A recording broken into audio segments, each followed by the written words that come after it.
Welcome back to Unfiltered News with Lynn Axis, where the spin dies, corporations are left out to dry, and the truth thrives. Today, we're going to be covering updates on Hurricane Melissa, Trump and what he's currently up to right now, the war on Gaza, and any updates that I was able to find regarding that, the Department of Government Efficiency and their current efforts, the government shutdown, and any further efforts that have been made in order to get the government booted up again, employment and the rest of the economy, the Louvre Heist, as well as what's going on with ex FBI Chief Comey, the Richneck Elementary School shootings, protests, and as well as a few other topics. So, getting right into it, Hurricane Melissa is still currently in the Caribbean. It has regained strength. She is now up to a Category 2 again. So far, the death toll is at least 50 dead. On to Trump and his current efforts, his current moves. Trump is currently restarting nuclear testing for nuclear weapons in response to China and Russia doing the same. As I talked about yesterday, Trump is currently on a trip to Asia to speak with Chinese leader Xi regarding the tariff war that we've had between them, which has met the simple fact that he is over there has been met with some backlash by the Democrats, as they are saying that essentially Trump is not that focused on getting the shutdown resolved. The result of Trump and Xi meeting is there will be a reduction in U.S. tariffs on Chinese imports. They were 57%. Now it's going to be about 47%. China has also agreed to resume large-scale purchases of specifically soybeans, as well as other agriculture goods from the U.S. They have also both decided to cooperate on issues regarding fentanyl and the creation of it. The Trump administration is also receiving backlash from the Democrats regarding a classified Republicans-only briefing on recent U.S. military strikes near Venezuela, specifically targeting boats that might possibly have drugs. Specifically with Senator Mark Warner saying that, quote, excluding Democrats from briefings was a dangerous politicization of national security.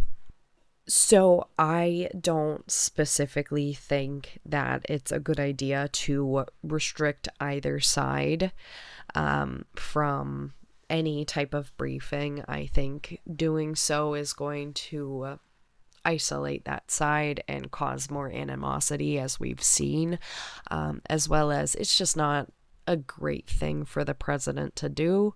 In my personal opinion, he should be uniting both sides, not separating them further. I understand that in his specific case, they have been on his ass about literally him existing, so I get that, but at the same time, that doesn't mean that we should be cutting them out of important meetings, right? There is also some speculation regarding the legality of Trump inciting these strikes on these boats, specifically citing the Constitution's War Powers Clause. The Trump administration has also ordered major U.S. military presence in the Caribbean. They're adding additional forces there. And there is a new recruitment. It's not necessarily new, but there's a new recruitment initiative to attract federal law enforcement officers, to include ICE and DEA, as well as U.S. Park Police, to serve in Washington, D.C. It requires a firearms proficiency and it offers a bonus of up to $70,000 over 4 years. A federal judge, Talwani specifically, has declined to grant a temporary restraining order, as in the judge is allowing Trump to go forward with firing almost all of the CRS employees. 14 out of 15 are on the chopping block currently, as the agency faces major layoffs. There was arguments that only Congress could properly authorize that, but the judge has found that they should be allowed to continue for now. Callie Means, one of the advisors to Robert F. Kennedy Jr.'s Make America Healthy Again campaign, has left his role in the administration amid scrutiny regarding his business interests and potential conflicts of interest. All right, so now on to the war in Gaza and any updates regarding that. Major airstrikes have been sent down in Gaza by Israel Defense Forces, otherwise known as the IDF, causing heavy civilian casualties. The strikes killed possibly. There's not a set in stone death toll so far, but possibly over 100 casualties from these airstrikes, including many innocent women and children. Palestinians have kind of lost faith in the ceasefire at this point. Obviously, I fucking would too, because like not even 2 days after, it was 2-3 days, and they're putting violence on people again. That doesn't sound like a ceasefire to me, but what do I know? Now on to DOGE and what they're up to. So the Pentagon has tasked its DOGE unit with overhauling the U.S. military drone acquisition and production system. So key goals are streamlining procurement, just being able to get a bunch of drones.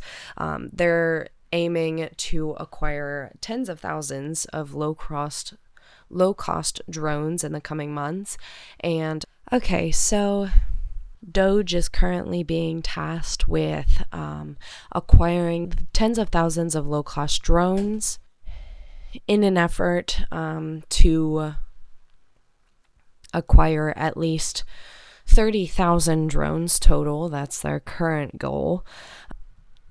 All right, so on to the government shutdown. So Trump is currently calling for the Senate to remove the filibuster, which is essentially what stops a majority vote from being what wins, right? Obviously, right now we do have a majority vote in the Senate, but the filibuster, which causes you to need 60 votes for anything to pass in the Senate, is what is currently blocking us from just bypassing the people who don't want to vote in the way the majority has voted in order to end the government shutdown. Trump has called to eliminate this. I personally think that it's a good idea, but I don't think that they are focused on what this could possibly mean for in the future, because if the Democrats who are currently attempting to stop this from being passed are not allowed to stop it from being passed, that means later, if the Republicans are not the majority anymore, they won't be able to stop anything from being passed that they don't want passed. So I do think that should be taken into account, but at the end of the day, democracy to me means the majority rules. If the people have decided to vote mostly Republicans in, I feel like that should be taken into account, as those citizens want Republicans to vote for them. So I do think majority is a better way altogether, rather than rather than allowing the filibuster to continue.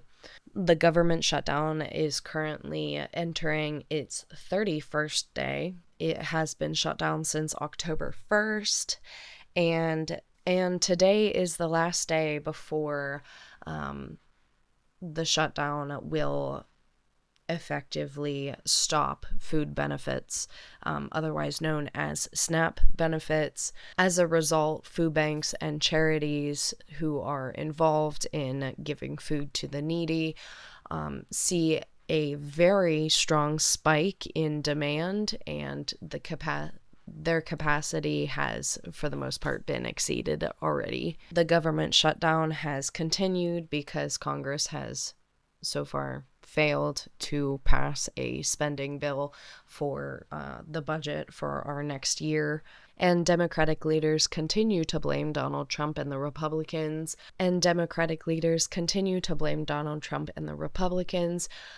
For the shutdown. They also argue that the funds do exist to fund the SNAP program, arguing that the contingency funds, that is in between 5 and 6 billion, can be used to negate that cost.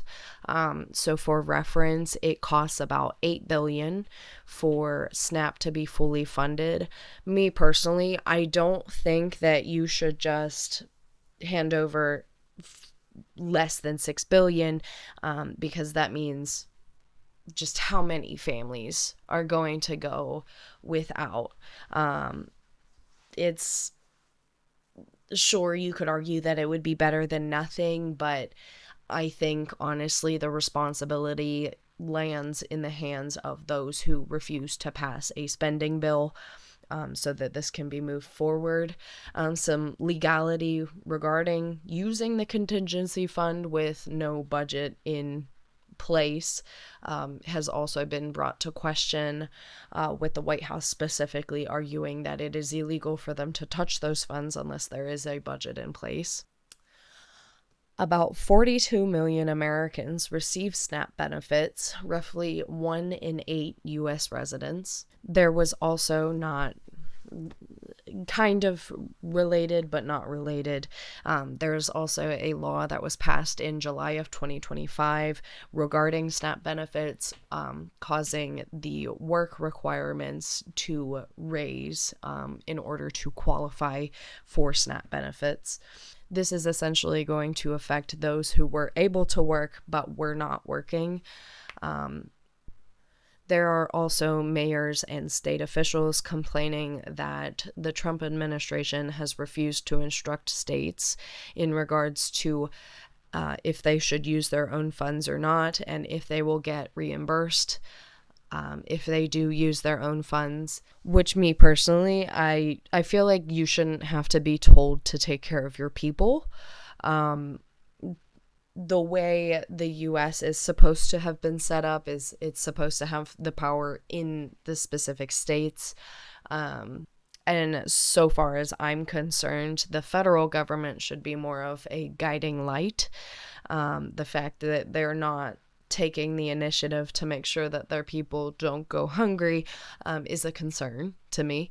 Now, there are multiple states that are suing the Trump administration in order to essentially get the contingency funds released to those states, and only the states that are a part of that lawsuit are going to benefit from that, essentially, if they do win. Head Start programs are also being affected, with many going into reserves and many others outright just telling their parents that the services are going to stop. This is important because a lot of poorer families are only able to feed their children all of the meals a day because they are fed at Head Start. Much like when you send a child to normal school, they are fed lunch there, they are fed breakfast there most of the time. So it's about the same thing with Head Start, and on top of that, of course, they're not learning what they're supposed to be learning at that age. As for the airlines, there have been major flight delays, up to 44% of a delay rate.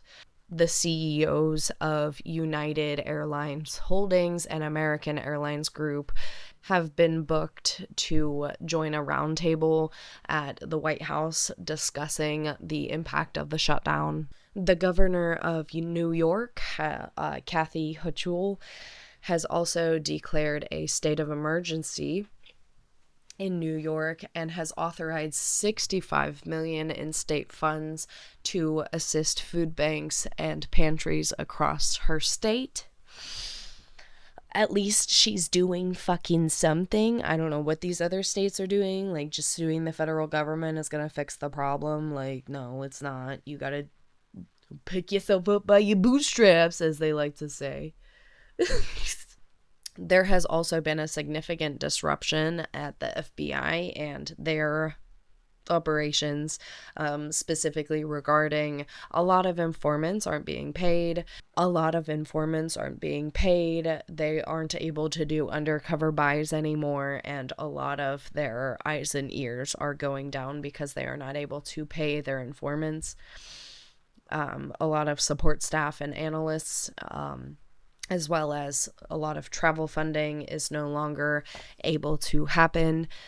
Overall, this shutdown has been projected to have a permanent economic loss of from about $7 billion to about $14 billion, depending on how long it continues to be shut down. So I personally think that this could have been avoided if people weren't just using this as some sort of leverage. Frankly, if the majority is voting all in one way, I feel like it should go that way. So I would agree in the sense that the filibuster doesn't necessarily need to exist, but I do think moving forward, we need to take into account that regardless of what side you're on, that filibuster not existing is going to affect either side depending on what the vote is on, obviously. I don't think that that's something Trump is maybe taken into account right now. Obviously, tensions are really high regarding getting the government to reopen so that all of these things can stop happening. But unfortunately, as of right now, the government remains shut down. The vote remains inconclusive. On to the economy, and more specifically inemployment rates. So initial unemployment insurance claims have fell from 232,000 to 219,000 last 2 weeks. Hiring rates are still very low, and layoffs have picked up a lot more, with more than 20,000 job cuts being announced from various sources. There is also significant evidence of slower rehiring processes. A little tidbit about the Louvre Heist. Five new suspects have been arrested in regards to the heist. They think that they're in connection with it. So far, no jewels have been recovered yet. Moving on to ex-FBI Chief Comey. Comey is looking for his criminal charges of perjury to be dropped, citing that he did not know that what he was saying was factually incorrect, specifically blaming the way the question was worded in the first place, saying that it was ambiguous. Moving on to the first grade teacher, Abughazaleh. She was the teacher that was injured in the Richneck Elementary School shooting in Newport News, Virginia. She was if you weren't aware, she was shot in the chest by a 6-year-old student who had a gun. There was three different warnings that the administration of the school had before the shooting actually occurred, and they failed to do anything. They did not call police immediately, they did not lock down the school, and they did not remove the student from class. Zwerner, the teacher that had been involved in the shooting, ensured that the students were safe before she called for help for herself. She now plans to sue the school district for failure to act and essentially negligence. I personally think that she is 100% in the right in doing so. At the end of the day, if you get shot at your job, I feel like that's workers' comp, right? It should be, at the very least. Morality speaking, especially with how many school shootings there have been over the years, you would think that schools would start having more security measures in place so that this doesn't happen. I understand that it's an elementary school. However, children do a lot of stupid stuff, right? They pick up stuff going, oh, this is my mom's, it's so cool. Like in this case, who knows if that child actually meant any harm by it, but that child did cause harm. So there's also the relevancy of if the child's mother, the owner of the gun, should face any repercussions. And again, I personally think that she should. Not having a weapon of any sort fully secured in the presence of a small child like that is extremely dangerous, not only for the child, but obviously for people around the child. So, yes, I do think that the mother of this child, should face repercussions for not having that weapon fully secured. And it does seem like, according to the law, that she will face those repercussions. On to the case of Kat Abughazaleh, a Democratic candidate for the U.S. House in Illinois' 9th Congressional District. She had been protesting ICE and has been indicted by a federal grand jury for her role in those protests. She and 5 others allegedly blocked a federal agent's vehicle that was entering an ICE facility in Illinois. Her charges include conspiracy to impede or injure a federal officer, which carries up to 6 or possibly more years in prison, and a charge of forcibly impeding, intimidating, or interfering with a federal officer in the performance of official duties, which comes with a sentence of up to 8 years in prison. Protesters allegedly banged aggressively on the vehicle's windows and hoods, scratched the word pig into the car's body, physically braced against the vehicle to impede its movement, and also allegedly broke a side mirror and a windshield wiper on the vehicle. Some things that might work in her favor in this specific lawsuit was that the vehicle was unmarked and the agent was not in uniform, so they could argue that they didn't know that that was a federal agent. However, it's pretty clear just based on circumstances that if that's what they're protesting, that's what they would be stopping, right? So I don't think that that's going to be a very strong defense, personally. It is also, I think it's very notable that no use of a weapon, there was no clear weapon in sight to the federal officer that the protesters had, and that the protest has been reported as entirely peaceful other than the pushing of the car and the braking of the car. So I personally think that this is a little overreaching. I understand that the law wants you to essentially sit on the sidewalk and essentially just yell and not get in the way of anything ever. But protests aren't really effective that way. I do think that you need to block something, whether it be blocking traffic, whether it be blocking people from entering a building, like being a personal wall, I don't think should be illegal, but unfortunately it is. So, Not necessarily that I agree with the prosecution of protesters like this that aren't necessarily using force.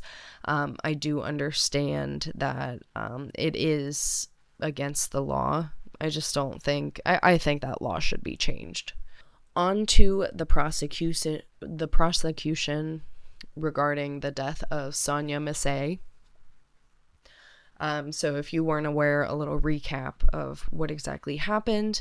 On July 6th, 2024, a woman in Springfield, Illinois called 911, saying that she believed that there was a quote-unquote prowler outside of her home. Two deputies responded to the call from the Sangamon County Sheriff's Office.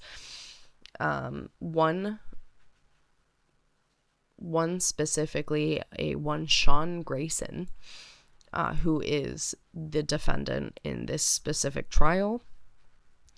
In the course of the visit, a confrontation occurred over a pot of hot water, which is on body cam footage, obviously, because it is regarding a shooting. I'm not going to show that, but I'm sure you can look it up. It should be public knowledge.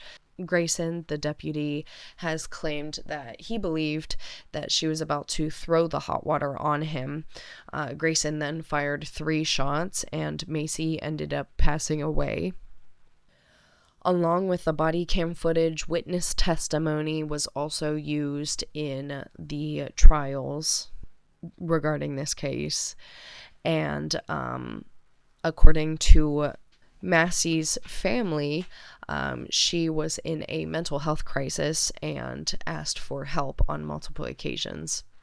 On October 29th, 2025, a jury has found Sean Grayson guilty of second-degree murder. They originally charged him with 3 counts of first-degree murder, which would have carried a sentence of 45 years to life in Illinois. But the jury opted for second-degree murder as it would be easier to get.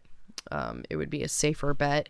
The potential sentences, they haven't had their sentencing hearing yet, but the potential sentences are 4 to 20 years for that charge.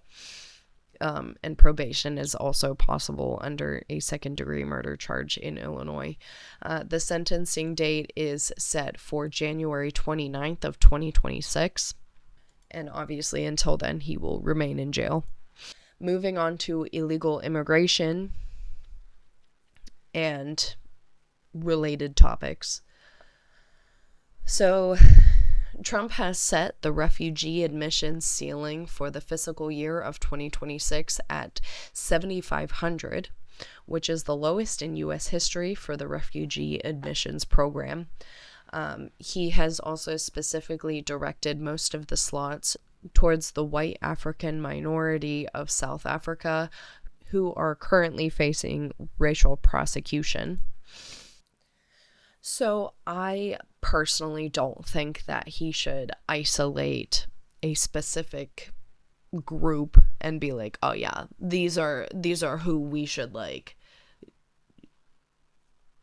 specifically hunker down on. Like, I don't think that's really ethical, in the sense of like, you don't know who else needs refuge, right?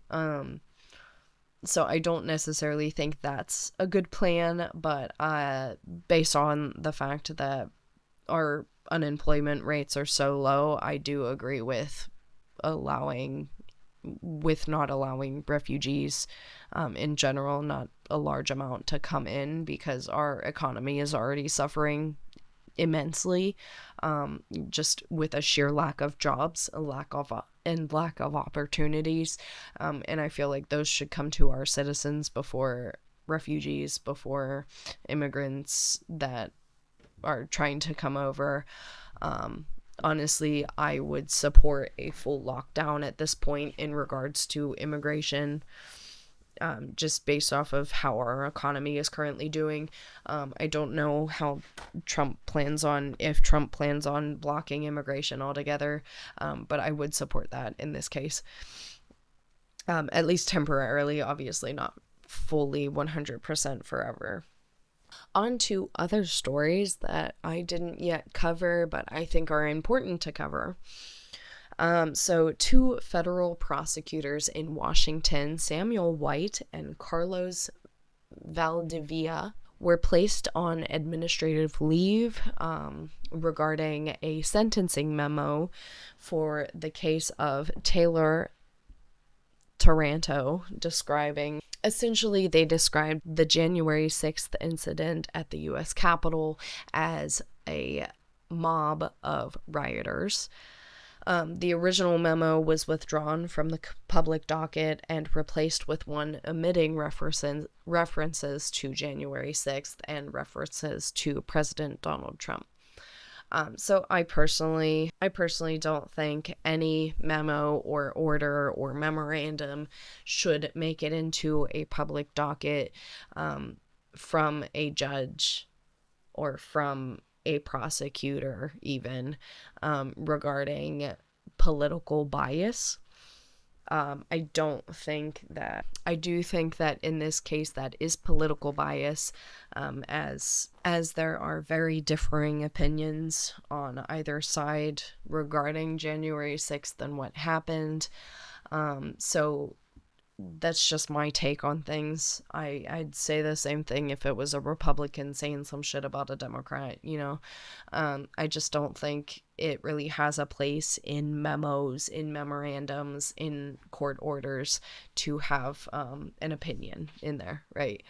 So moving on, hopefully that was more concise and organized. I did a lot more research beforehand than what I normally have done, and then I wrote notes for myself so that I had all the numbers and everything. Anyway, so thank you for joining me. Again, this is Unfiltered News with Lynn Axis, where we give you the truth. See you.